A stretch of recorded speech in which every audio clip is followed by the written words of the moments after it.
Okay, so last week, who remembers what we talked about last week? You get bonus points. Glowing, we did, thank you. I love it when you remember. I love it when you can stay awake for the whole hour. You know, it really just touches my heart, right? So last week we talked about glowing. And your homework for last week was to look at the things in your life that cause you to glow. Because my whole premise is that as spiritual beings, we are light. We are light beings. We're energy beings, right? And that my request of you was to turn your light on, to turn your glow on, to recapture how bright your soul was meant to be. And what I love about what's happening on Wednesday night is there's this cool conversation that's starting on Facebook. And you can friend me on Facebook. You can like the Wednesday Soul Celebration because there's this cool conversation that's going on.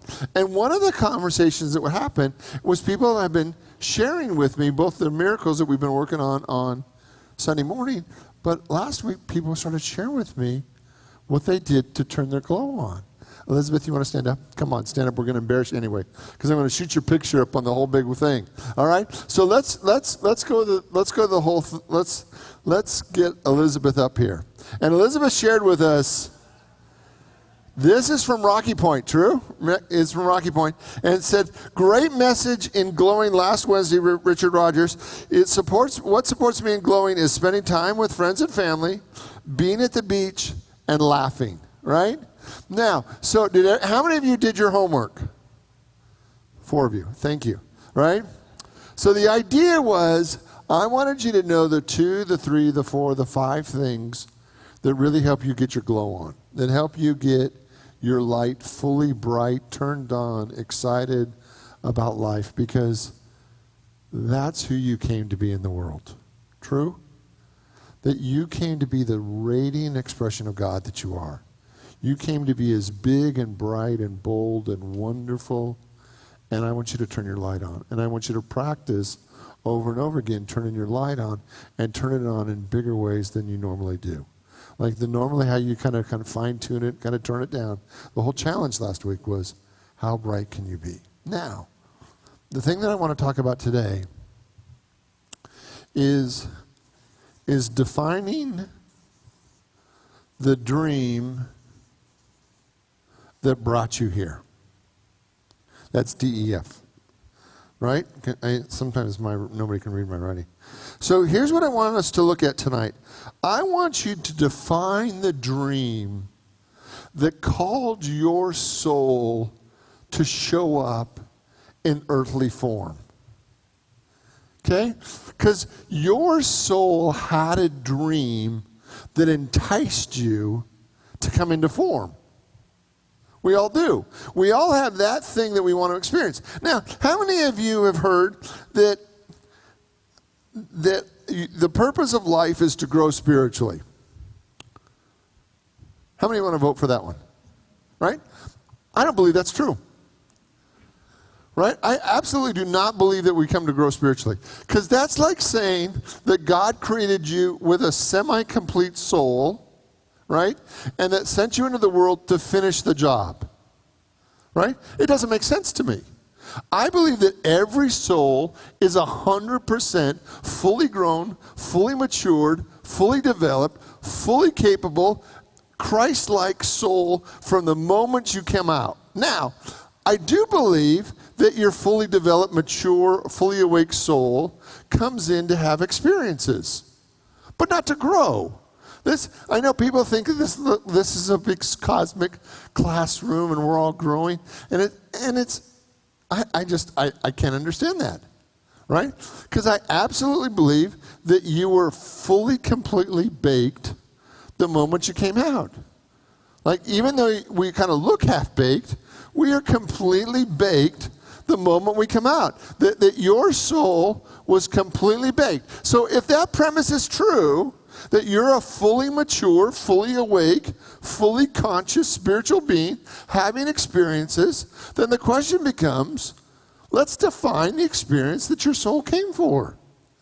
Let's clearly define it. So what was the dream that was so interesting, so captivating, so inspiring, that you were willing to take on human form, and have all these human experiences because there's something that your soul wanted. What was that? You say, well, I don't know what it was, but I think you do. And I would be interested in you spending some time actually defining the dream that called you into life. Was it to know love? Was it maybe to know God in three-dimensional form? Was it to be with your art? Was it to create? Was it to know great love? Was it to make a ton of money? Maybe, right? What was it that your soul, what was the dream that called you out of the infinite and called you into three-dimensional form? Would you be interested in actually knowing what that is? See, a lot of people talk about life purpose, right? And somewhat, this is somewhat about your purpose. But I want you to actually see that it's much bigger. Because usually when we talk about purpose, the purpose is the idea, what am I supposed to give to somebody else, right?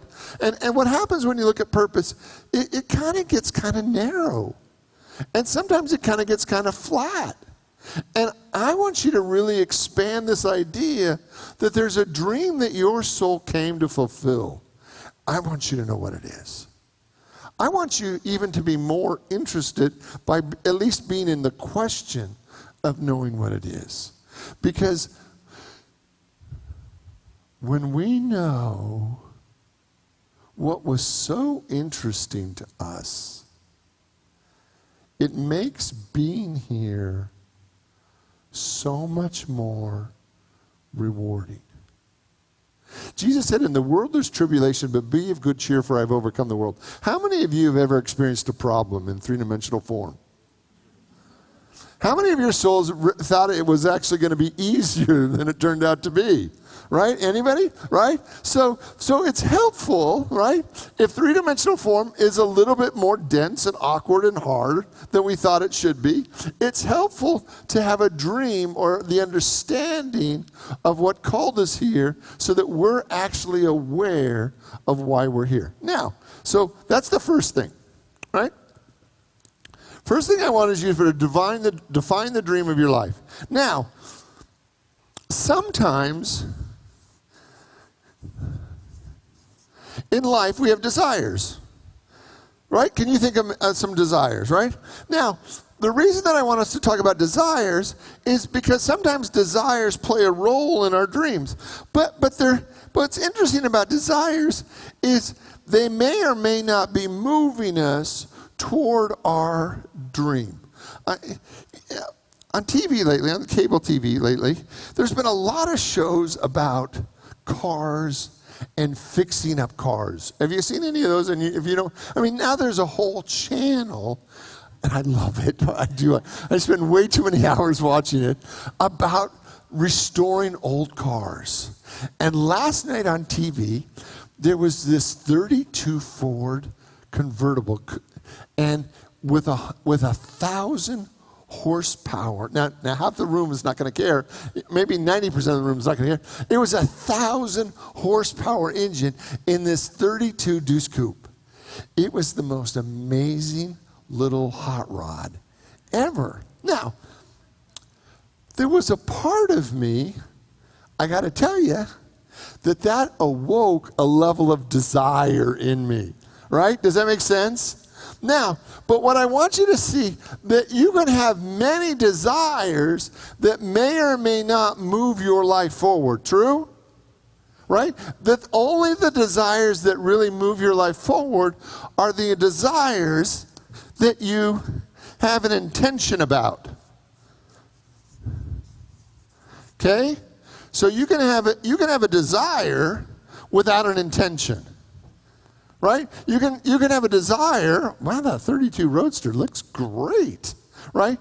But there's not a place in you where your soul says, but I want it, or I intend to create it, or I intend to allow my life to have it.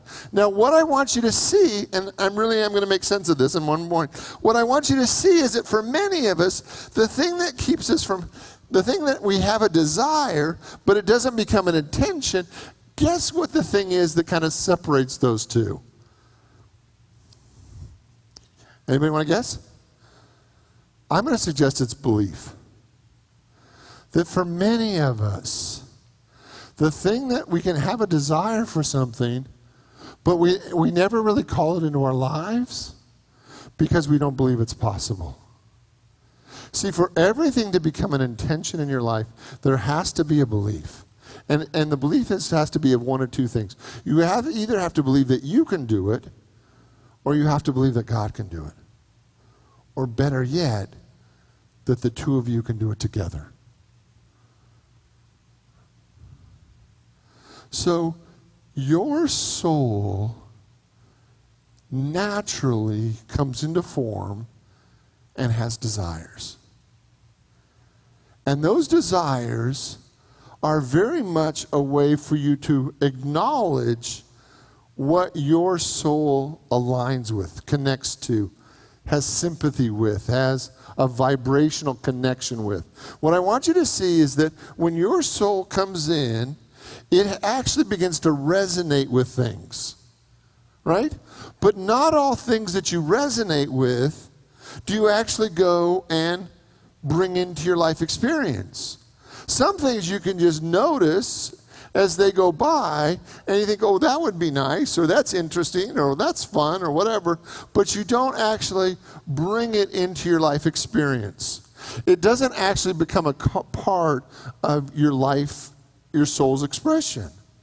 What tends to become part of your soul's life expression are those things that you believe is possible. Now, why is that important? How many of you have ever heard of the concept, the kingdom of heaven? Right? Like the kingdom of heaven, right? So the kingdom of heaven is kind of an etherical understanding that there's this experience of God when human beings can have this experience of God. There's also this belief that if we experience the kingdom of heaven internally, that it might make some outward expression changes. It might show up in a world different than the world that we have now. How many of you believe that we could actually create, this is interesting for me, and you don't have to vote if you don't want to. How many of you believe that we could actually create a different, or maybe even a better world than we're currently experiencing? All right, me too, right? So I firmly believe that, right? And I believe that is part of us. Our own spiritual development is learning how to create consciously and co-create consciously with others. That as we really learn how to co-create consciously with others, then poverty and hunger and those kind of things, they don't really make sense if you believe that we live in an infinite universe, right? If you only believe that there's enough for you and your family, or you and your people, or you and your neighborhood, then starvation makes sense. But if you believe that we live in an infinite universe, then starvation doesn't really make sense, because if you say that there's enough to go around, then why wouldn't we practice that, right? So did I go too far? Are you still with me, right? So here's where I am tonight. There is someplace I am, right? Here's where I am tonight. I want you to open a door to a possibility that maybe your soul's been flirting with, but you haven't really believed is possible. And I'm going to ask you to actually set an intention for the dream that your soul came for, even if it seems radically greater than you've known in the past. Like, there is this idea, right, of nano energy, of literally free energy, right? This is concept. It's available in science, where we could actually create a level of energy that would make the way we create energy now obsolete. Where energy would literally be virtually no cost to it, right? And so right now, the things that we do for energy mean, we do some crazy stuff for energy, right? So we pollute the water and we do some crazy things for energy because we believe that energy is so important that we're willing to do some crazy things for more and more energy, right? But what if energy was free? And what if it didn't pollute? What if there was a possibility of a life that is exponentially better? Would you be willing to entertain the possibility that something that good could happen? See, the problem is, until we actually begin to believe in a possibility, we don't take the steps necessary to actually create a life that's that good, that there's that much love, that much joy, that much peace, even that much energy available, right? So what if we've been lulled into a belief that only this much is possible?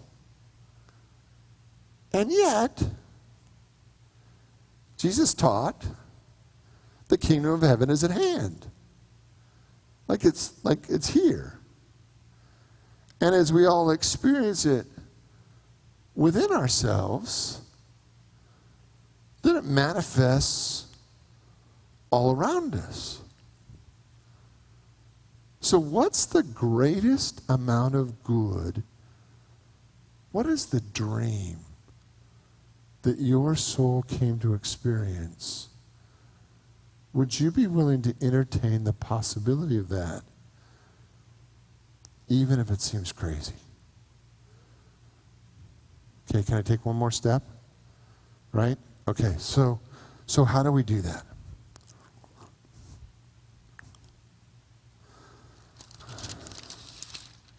So imagine this is where you are today. This is your little happy self, right? Now, in spirit, really, there's no distance, right? In energy, there's no distance, right? That all distance, well, that's a whole nother, all right? But imagine this is your dream, right? Because from a human experience, it feels like our dream is not here, it's there, right? It feels like it's way off, or at least out there somewhere, right? So it looks like there's this path that we have to take to visualizing or experiencing our dream. True? Are you still with me? Now, the question is, how do we move from where we are to right here, to fulfilling our dream, to fulfilling what our soul came for? And the two major things that we have on our favor is our mind and our emotions. True? Now, the work of our mind is to actually imagine it.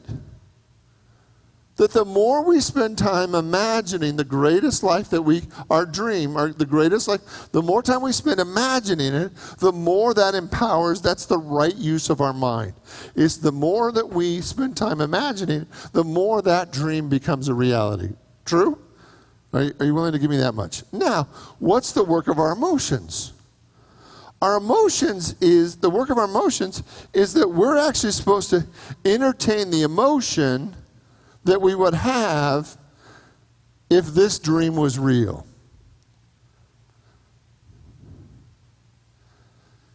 And when we link those two things together, when we can see it and feel it, we're actually calling that experience into our soul. We're actually opening our soul big enough to allow for that dream. And over again, the more that we can see it with our mind's eye and feel it with our heart of hearts, we're actually creating it. And that, over and over again, that is the purpose of our mind and our emotions, to see it and feel it. So what would it look like if you were living the greatest dream that you could imagine? But not only what would it look like, because that's just your mind's level, what would it feel like? If every day you were living your soul's greatest dream, what would it feel like?